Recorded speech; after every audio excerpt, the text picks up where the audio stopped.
Ukraynanın dəniz dronları son 2 il ərzində Qara dənizdə oyunun qaydalarını ciddi şəkildə dəyişdirib. Bir vaxtlar bölgədə tam üstünlüyə malik olan Rusiya donanması artıq əvvəlki kimi sərbəst hərəkət edə bilmir və bu yeni reallıq Kiyevi daha mürəkkəb və hədəfyönümlü hücum imkanlarını araşdırmağa sövq edir. Ukraynanın hərbi kəşfiyyatına bağlı xüsusi dəniz dronları bölməsinin komandiri hesab edir ki, gələn il Rus qüvvələrinə qarşı yeni mərhələyə keçid baş verəcək və hücumlar həm texniki, həm də taktiki baxımdan daha inkişaf etmiş olacaq.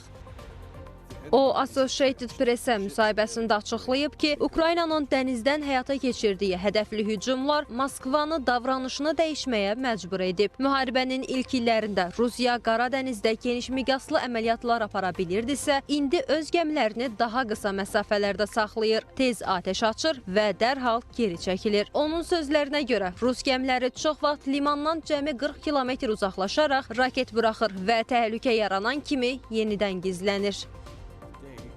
İndi əməliyyatlar müəyyən mənada sabit bir mərhələyə çatıb. Böyük və səs-küylü zərbələr daha az görünür, çünki Rusiya müxtəlif üsullarla uyğunlaşıb. Lakin bu Ukraynanın təsirinin azaldığı anlamına gəlmir. Əksinə, Kiyev düşmənin manevr imkanlarını elə məhdudlaşdırıb ki, Rus donanmasını real döyüş meydanında aktiv oyunçu kimi saxlamağın xərci Kreml üçün getdikcə daha ağır olur.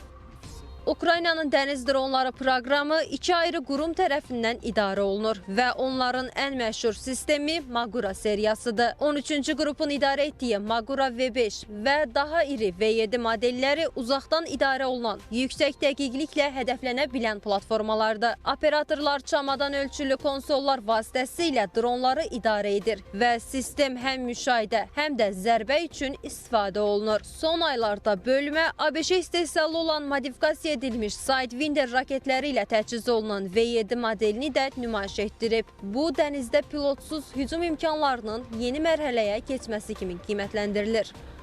May ayında Ukraynanın bir Magura dronunun Rus qırıcı təyyarəsini vurması xüsusi diqqət çəkmişdi. Komandir bu hadisəni dəniz müharibəsində dönüş nöqtəsi kimi xarakterizə edir və bunu sübut kimi göstərir ki, dəniz dronları artıq təkcə gəmilərə deyil, havadakı hədəflərə qarşı da real təhlükəyə çevrilib.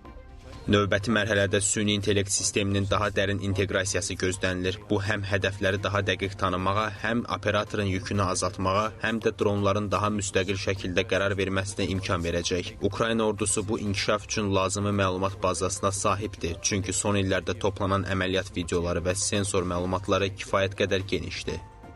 Kiyev tərəfi eyni zamanda uzun mənzilli zərbələr, sualtı dronlar və daha kompleks birləşmiş donanma əməliyyatları üzərində iş aparıldığını da deyir. Rusiyanın son aylarda taktikasına dəyişməsinə baxmayaraq, komandir Ukraynanın dəniz dronları proqramının mövqeyini qoruduğunu vurğulayır. Onun sözləri ilə desək, hədəf artıq böyük və səsli zərbələr vurmaqdan çox Rusiya donanmasını hərəkətsiz və nəzarət altında saxlamaqdır. Bu isə müharibənin gedişində strateji cəhətdən daha əhəmiyyətli effekt yaradır.